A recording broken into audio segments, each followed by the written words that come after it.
Alhamdulillah, wassalatu wassalam ala rasulillah, nabiyyina Muhammad wa ala alihi wa sahbihi ajma'in wa man tamassaka bi sunnatihi ila yawmiddin. Thumma amma ba'd.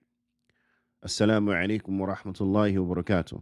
Alhamdulillah ala ni'mat al-Islami wa sunnah. Ya marhaban bikum. We welcome you to another episode of Marriage Hacks 101. And today's episode is going to be centering around a very fundamental question, and that is, do you play your position? In order to identify certain problems of a particular thing, you have to peel it back to its bare elements and to investigate and to examine whether or not these elements are intact or are they in need of repair, or do they have to be established? Are they even there? Ala kulli hal, we want to focus in on some aspects and mention other aspects. The aspect that we want to pay a little more attention to in this particular episode, and I don't want you to believe or to think that we're not going to focus in on other things, or we're just going to look at one side and not the other side. No, all sides will be examined and all sides will have their turn. But in any event, Yani, we got to start somewhere, right? With regards to this particular affair, this particular topic. Anyway, we want to look at the obedience of the wife for the husband. Now, is this obedience something that is intrinsic, or is this obedience something that must be earned, right? Because, that question may sound silly to some, but there are individuals who believe that it must be earned, and that unless X, Y, and Z, then there is no obedience that is to be given. Undoubtedly, this is problematic within itself, because it is contrary to the book and the Sunnah, as we will come to see. Sheikh Muhammad Ali Farkus, hafidhullah ta'ala, he mentions, as relates to the topic of the woman being obedient to her husband, na'am, the Shaykh, he says, لأن هذه طاعة مأمور بها شرعا. He said that this obedience, then it is something that is legislatively commanded. It is a legislative command. نعم. وهي سبب. And it is a cause and a reason for the preservation of the marital life. For the preservation of the marital life. The Shaykh, he says, preserving it from any type of severing, any type of disruption. And it is that will safeguard the family unit as a whole. It is that which will safeguard the family unit as a whole. Now, this is a rough translation of the meaning of what the Shaykh, he mentions. And we did it like that so as to reserve some of the time, bidnillahi ta'ala.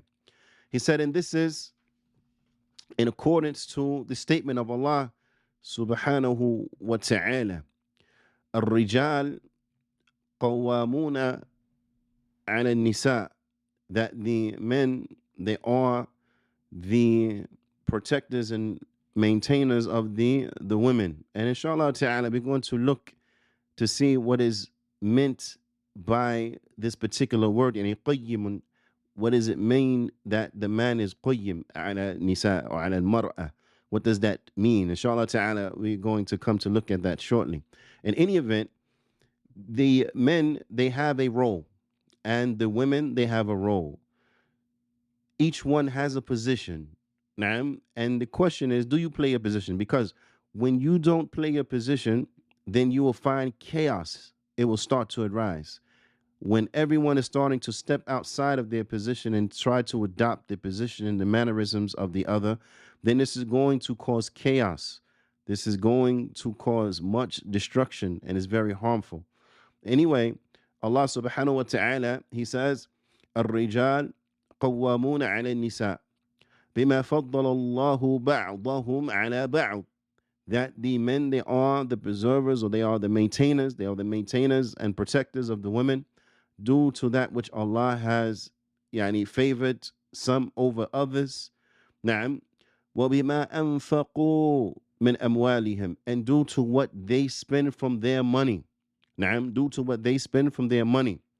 And hence, and I want us to really look at this, there is also a clear defining of a role, and that is of the man, and that is that he is supposed to spend upon his family. He's supposed to take care of their needs. It is the responsibility of the man to take care of the woman.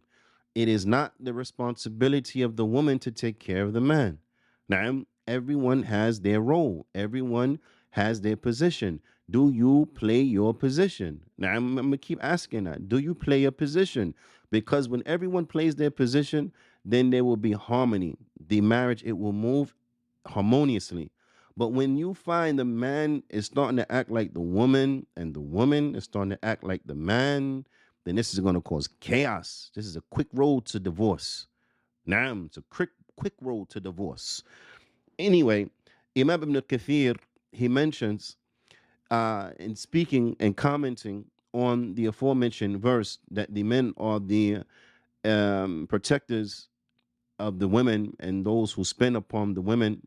Naam. He says, الرجل قيم على المرأة. He said that a man, he is قيم على مرأة. He is قيم upon the woman. What does this mean? It is often translated as the protectors, maintainers, right, and the like. But there's a component here that we want to look at because it highlights the role and the position. Imam al-Kathiri mentions, he says, huwa, meaning huwa ra'isuha, meaning he is her president or he is her leader. Naam, he is her leader. Because in a situation, somebody has to lead, correct? Someone has to take the lead. He is the leader. The man is the leader. Naam, wa kabiruha. He is the leader over her. Wa hakim, naam, wa hakim, and the one, hakim alayha. He is her leader. He is the one who is, for lack of a better term, like to govern what goes on, what she does, and so on and so forth, right? To supervise what she is doing. Wa mu'addibuha idha i'tawajat. Naam, and he is the one who is to check her if she steps out of line. Now, I'm in a manner that is Islamic. We're not talking about any type of justification to abuse anyone in any way, shape, or form. Not verbally, not physically, not mentally. None of that. None of that. None of that is intended in here and meant by this. No way. No which way, shape, and form.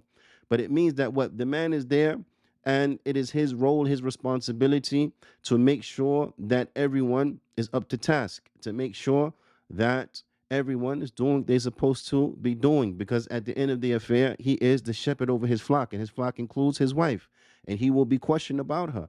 Naam, kullukum ra'in, as the Prophet sallallahu alaihi wasallam, he said, all of you are shepherds, and all of you will be asked about that, and over their flock, over that which they are shepherds over.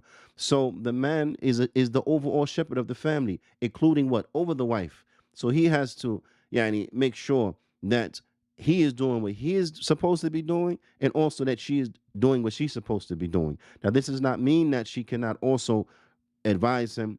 This does not mean that she can that she cannot correct him. No, she can correct him. She can advise him. She could point him in the direction of things that are good. No doubt about it. But the reality of it is that with marriages, in order for marriages to be successful, everyone has to own their position. Men have to start being men, responsible, mature, looking over the welfare and the best interests of their family as relates to the hereafter and as relates to this worldly life. The men have to take that responsibility very seriously, because what? That's their role. That's their position. Are we playing our position? Do you play your position? The man has to be a man. And anyway, the man has to spend upon his wife. The man has to take care of her needs. It's not upon the woman to feed herself. It's not upon the woman to clothe herself or to pay her own rent. It's not upon the woman to do any of these things, but it's upon the man to do it. It's upon the man to spend upon his family. Now, so men have to start being men. But at the same time, women got to start being women. and stop trying to be men. You know, let me say that again. Women have to start being women and stop trying to be men. You go ahead and chase after that Western woman who's trying to be a man. You go ahead and chase after that Western woman who's trying to be a man, that modern woman who's trying to be a man, and you see what's going to happen to your family. The same thing happened to their families. The same thing that happened to their families. Look at the dysfunction inside of the Western family. Yeah, subhanAllah, that dysfunction is to such an extent and to such a level right now that the men are not being men, women are not being women, boys are not being boys, and girls are not being girls. People are growing up totally confused. The boy want to put on a dress, the girl want to act like a boy. Yeah, subhanallah. Huh? This is the end result of everybody just switching around. And so you're never going to win like that. To put it into a sports reference, for those who understand the reference to catch it, yeah, if you have a team, for example, the quarterback is the quarterback, the running back is the running back, the wide receiver is the wide receiver, so on and so forth. Each has a job, each has a position. If that team were to decide that they're going to switch positions, and now the running back is going to call the plays, and the wide receiver is going to throw the ball to the quarterback, subhanallah, subhanallah, how are they going to win? Huh? No one is staying within their lane, within their position. They're not going to win. So likewise, if the woman is trying to act like the man and the man is trying to act like the woman, I mean, what's next? So you're gonna give her your jalabiya, you're gonna take her jilbab, you're gonna put on a khimar, and she's gonna put on a shmar, ghutra. Yeah, subhanallah, it doesn't make any sense. Anyway, are you playing your position? Huh? Are you playing your position? Eh, The women, they have to obey their husbands. And this is not something that is from myself. This is not something that is from you. This is from the deen of Allah subhanahu wa ta'ala. Allah subhanahu wa ta'ala, He is the one who defines the roles. Who role is what? Allah ta'ala made it very clear in this verse. It is the role of the man, the responsibility of the man to take care of the women, to spend on the women. It is not the responsibility of the women to spend on the men. So any man that is suffice to have a sugar mama and then let her take care of everything, then you're a weak person. You're a pitiful, pathetic individual. This is not from manhood in any which way, shape, and form. Period. Period. But it's for the men to take care of the women. What's the proof? This verse right here from Surah An-Nisa, verse 34. It is for the men to take care of the women. The men have to play their position. And just like the man does not have a choice as relates to that, likewise, the women, you don't have a choice as relates to your position. You have to play your position if the marriage is going to work. If the marriage is going to work, it's going to be functional. The type of marriage and the type, that which a functional society is built on top of it, everybody has to play their position. Period. The Sheikh, he says, جعل الله وظيفة المرأة القيام بطاعة ربها وطاعة زوجها بالمعروف. He said, in Allah Ta'ala, Allah subhanahu wa ta'ala, He is the one who has made the responsibility of the woman to establish obedience to her Lord and obedience to her husband, obedience to her Lord, period. Naam. But obedience to her husband in ma'ruf, in that which is halal. As the Prophet sallallahu alaihi wasallam, he said, لا طاعة للمخلوق في معصية الخالق, that there is no obedience to the creation that involves disobedience to the Creator. Naam. So if the man commands the woman to do something that is halal within her ability, so on and so forth, then she has to do it. She has to do it because this is binding upon her. Allah subhanahu wa ta'ala is the one who has made that binding upon her. Let us look at some verses. Bithnillahi ta'ala. This first one we're going to look at again later in another episode. Bithnillahi ta'ala.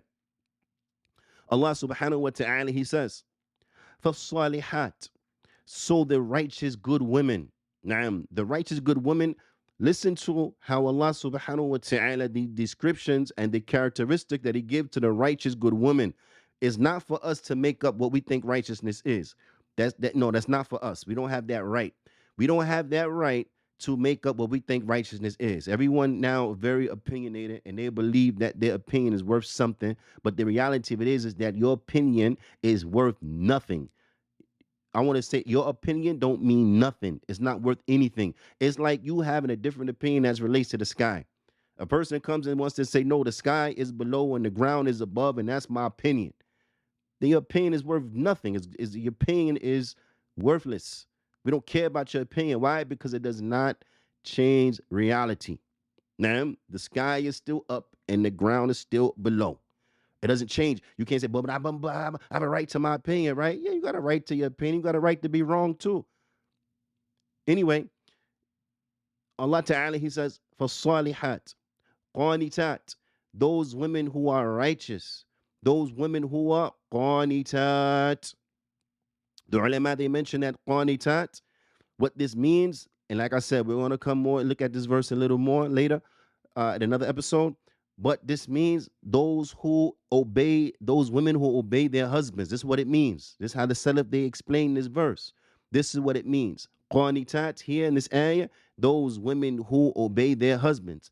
Hafidhat, those women who preserve. Yani hafidhatun lil ghaybi bima hafidhallah. Those women who they preserve the trust and the secrets between them and their husbands, and those things that they got to keep secret. Now, they preserve that with that which Allah Ta'ala has preserved, with that which Allah Ta'ala He has preserved. Ala kulli hal, here in this ayah is a clear proof and evidence that establishes the fact that the women, they have to obey their husbands. Now, they have to obey their husbands. And this obedience, now, let me ask you again, is this something that is intrinsic or something that is earned? Now, are they to be obeyed because that's their position, or do they have to earn the obedience of the wife? The verse seems clear. Now, the man is to be obeyed. The husband is to be obeyed by the wife. This is the proof. Let me ask another question. Does the woman have to earn the right to be spent upon, or is it her right that the man spends upon her, period? Oh, you see, when you flip the table, you're still sitting at the table. Anyway, if you look at it from another perspective, what happens? It makes a little more sense. Does the man have to earn the right to be obeyed by the wife? Of course not. The same way the wife does not have to earn the right to be spent upon and have her needs taken care of.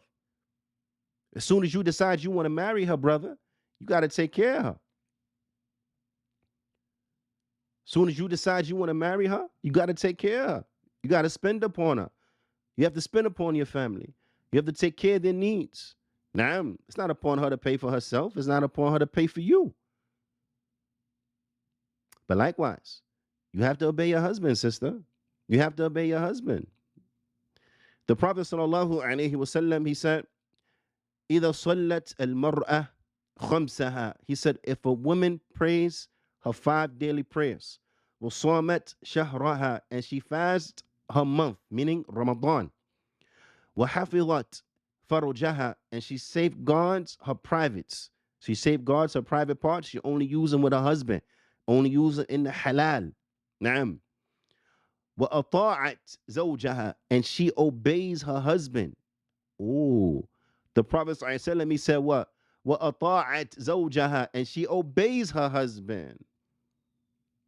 You get married, sister, you got to obey that brother. That's why the fathers have to be very careful who they marry their daughters to. Have to make sure they marry their daughters to a person that is good, person that is righteous upon his deen. Why? Because the girl has to obey him. She has to obey him. So you don't want to marry your daughter to a knucklehead. You want to marry your daughter to an irreligious, irresponsible fool. You want to marry your daughter to a good, responsible, religious brother. At the head of that, what? Religious. Has to be religious upon his deen. Anyway, the Prophet ﷺ, he said, وَأَطَاعَ زَوْجَهَا, and she obeys her husband. قِيلَ لَهَا أُدْخِلِ الْجَنَّةِ, it will be said to her, you enter into Jannah مِنْ أَيِّ أَبْوَابٍ شِئْتِ, you enter into Jannah from any door that you want. min ayyi abwabi jannah shi'ti. Enter into Jannah from any door that you want. Naam. This is for who? Let's recap. This is for the woman who prays her 5 prayers. She fasts her month of Ramadan. She safeguards her private parts and she obeys her husband. It will be said unto her, Udkhilil Jannah min ayyi abwabil jannati shi'ti. Enter into Jannah from any door of Jannah that you want to enter from. Okay? But she has to bring forth these characteristics. One more time. Prays her 5 daily prayers. Fast the month of Ramadan. Safeguards her private parts. Obeys her husband. She does that. It will be said unto her, enter into Jannah from any door of Jannah that you want. The ahadith as relates to this are so many, and the text relates to so many. Another one. The Prophet ﷺ, he said, لو كنت آمرا أحدا أن يسجد لغير الله لأمرت المرأة أن تسجد لزوجها. He said, if I were to command anyone to make prostration to other than Allah, then I would command the woman to prostrate to her husband. وَالَّذِي نَفْسُ مُحَمَّدٍ بِيَدِهِ. And by the one who the soul of Muhammad is in his hands. لَا يُؤَدِّ الْمَرْأَةُ حَقَّ رَبِّهَا. I want you now, listen, sisters for real. I want you to listen. I want you to listen really well. This is the statement of the Prophet sallallahu alaihi wasallam. Don't be listening to these feminist people from over here and these Western women from over here and these Catholic women from all around. Don't listen to nothing that they got to say. I don't want to hear none of that. Oh, but you a chauvinist, this and that. Listen, get rid of these labels. What do you mean? So who cares about these labels, these definitions that the West they gave the kuffar? No one cares about this type of stuff. Keep your labels. Keep your labels. We want to live in accordance to the book and the Sunnah, period. I don't care what you call it. I don't care what you call it. Huh? We want to live in accordance to the book and the Sunnah. I don't care what you call it from the outside. I don't care what you call it. Who cares? Because the reality is it is what it is. The Prophet sallallahu alaihi wasallam, he said, listen, sister, listen. The Prophet sallallahu alaihi wasallam, he said, لا يؤدي المرأة حق ربها حتى يؤدي حق زوجها. The Prophet Muhammad sallallahu alaihi wasallam, he said, and the woman he swore by Allah, he said, and by the one who the soul of Muhammad is in his hand, the woman does not establish the right of her Lord until she establishes the right of her husband. The woman, you sister, you wife, all you women out there who are wives, all you Muslimat who are wives, you will not establish the right of Allah until you establish the rights of your husband. You hear that? You have to establish the right of your husband. The Prophet sallallahu alaihi wasallam, he gave an example. He says, وَلَوْ سَأَلَهَا نَفْسَهَا وَهِيَ عَلَى قَتَبٍ. He said, and if he were to ask her for herself to spend special time with her intimately, and she was on the saddle, yani qatab, yani it's like the saddle they put on the camel, right? She's already mounted up on the camel, already on the camel, na'am. And then her husband requests from her some special time for intimacy. Lam tamna'hu. She is not to disobey him. She is not to disobey him. She's not to deny him. She's not to deny him. Now, this is to the extent, this is just an example, but this is to the extent. This is to the extent. Now, I want you to really reflect on that, because unfortunately, we live in a time where you have these kafirat, you have these believing women, these fasiqat, these filthy women, na'am, these filthy disbelieving women, and they have made popular this concept to the point where they make popular in Allah musta'an. You have some Muslim women who are following in this way. Subhanallah, brothers have come and they have mentioned to me and complained to me in marital counseling sessions and so on and so forth. Some of the things that some of the sisters that they are saying, which leads to this type of discord inside of the marriage, this type of discord inside of the marriage. They have this understanding that a man has to earn the right of intimacy. That a man has to earn the right of intimacy. And then they utilize intimacy as a weapon. Some sisters out there telling their husbands, you want punishment. You want punish? Yeah, subhanAllah. What are you talking about? You want punishment? Where is that understanding from what the Prophet ﷺ mentioned here in this hadith? And you want to tell a man he want punishment? Huh? Subhanallah. And we wonder why we have these problems inside of our marriages. Look at these kafirat. Look at them. That's the kind of relationship you want with your husband? The type of relationship they have with their husbands? Their broken marriages, their broken homes, single women talking, I can do better by myself, and she by herself. Do you wonder why she by herself? Look at her mentality. Who wants to be with somebody like that? And if you want to act like that, then who want to be with somebody like you? Do you play a position? It is upon everyone that we have to play our positions. But with that, let's be real about it. The Sheikh, he mentions, he says, وَأَمَرَ الزَّوْجِ مِنْ جِهَةٍ أُخْرَى, he said, and the husband is commanded from another direction, and لا يعاقب زوجته على تفريطها في أمور سابقة. He said it is upon the husband from another direction that he does not punish his wife, and he does not hold her to fault in that for her coming up short in the aforementioned things. Now, because she's a human being, she's going to come up short. She may not obey you 100% all the time. She's going to slip up and she's going to come up short. Just like you, brother.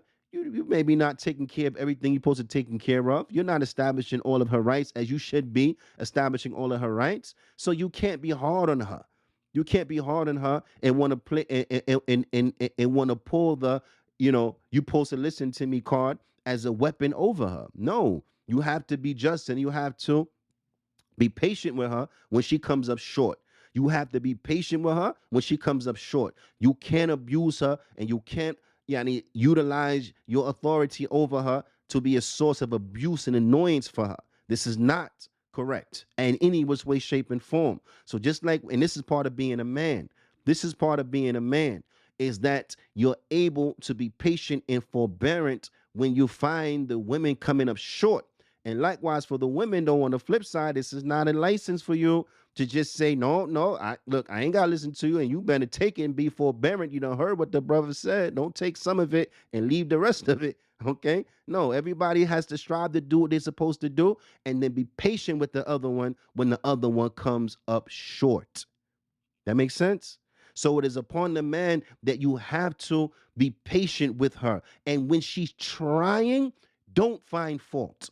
Now, the Sheikh, he mentions this as well. He says that ولا على إفراطها في معاملات ماضية. Don't hold her to account for her coming up short in some past dealings with you. Don't do that. ولا أن ينقب عن العيوب المضرة إذا حصلت له الطاعة. And you do not look for faults. Do not try to find faults when that will harm her. Do not try to find faults that will be harmful to her when she's trying to obey you. You understand? A person will tell his wife, listen, honey, can you cook some food, please? She cooks the food. Now he comes, oh, it's too cold. They don't have enough seasoning. Why ain't you do this? Why you? SubhanAllah, she try to obey you. Don't get down on her case. Don't beat her over her head. Don't verbally abuse her. She tried to obey you. Be appreciative. Say to her, Jazakallahu khair, Jazakillahu khaira. Thank her. Make dua for her. Kiss her upon her forehead. At least she tried. At least she tried. If you don't like it, subhanAllah, this, come on, man, be a man. Eat it. Eat what you can to satisfy your hunger, and then say you had enough. You had enough. But don't beat her over the head with it. Don't throw the plate. Don't knock it on the floor. Don't put it in the garbage in front of her face. Don't do things like that. That's not right. That's wrong. When she's trying to do what's right and trying to obey you, you do not find fault with her. You do not, it wasn't enough. Yeah, subhanAllah. Come on, man. You mean to tell me you feeling her rights and it's always enough? No, sometimes you do stuff and it's not enough. And you expect her to be patient with you. So the same way you wanted her to be patient with you, you got to be patient with her. So do not find fault when she's trying to do what's right. Do not find fault with her when she's trying to do what is right. Allah subhanahu wa ta'ala, he says, Allahu ta'ala, he says, فَإِنْ أَطَعْنَاكُمْ, and if the women have obeyed you, now if they have returned to the obedience, and if they have obeyed you and returned to obedience, فَلَا تَبْتَغُوا عَلَيْهِنَّ سَبِيلًا, then don't find any means to cause annoyance to her. When she's trying to do what's right, when she's trying to obey you, do not find a means to be an annoyance to her and to hurt her and to use that as a reason to abuse her, and she's trying to do what's right. And she's trying to do what's right. And it's unfortunate, but you have situations out there like that where you have good sisters who are trying to do what's right, and you have tyrants, tyrannical type of husbands over them who are horrible, disgusting, and despicable. She's trying to do what's right. He throw the food at the wall. She brings the coffee. It's not to my liking. Smacks it on the floor. You chump. Anybody doing something like that, you was a weakling of an individual. You a pathetic excuse and example of a man. You're a pathetic example of a man. You are a horrible example. You are not to do things like this. This is not manly in any which way, shape, and form. And how do you know it's not manly? He wouldn't pull that with a man.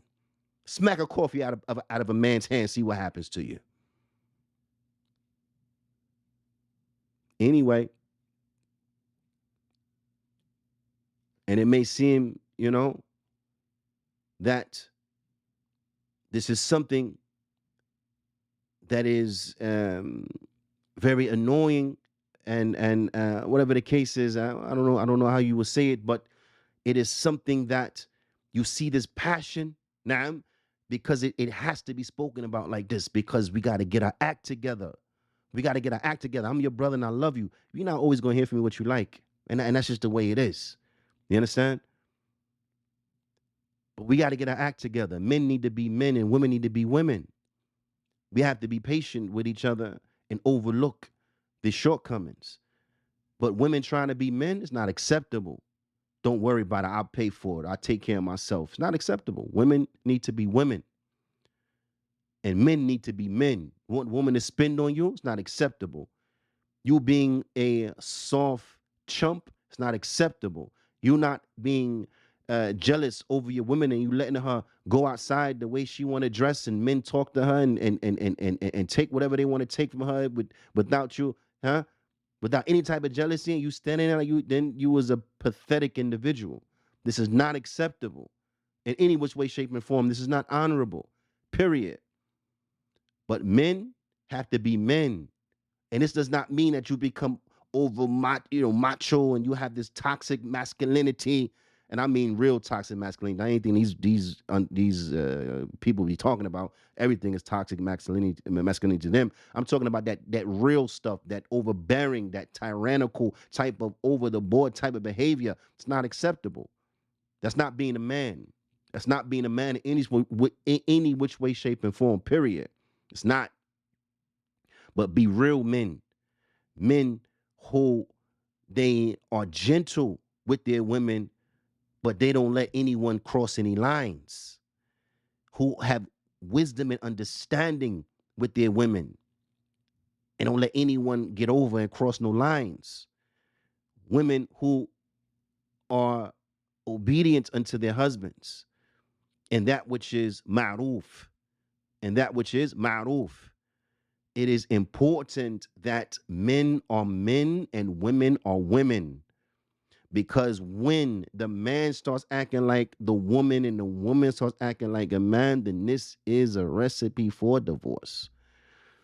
But not just a divorce, because if you have children, then you are setting a bad precedent for your children, because now they're going to grow up believing these are the rules. So your toxic relationship is going to end up leading to your children having toxic relationships in the future, because you have given them a bad example. So now they don't know their roles. They don't know their position. So again, do you play your position? إلى اللقاء. استودعكم الله والسلام عليكم ورحمة الله وبركاته.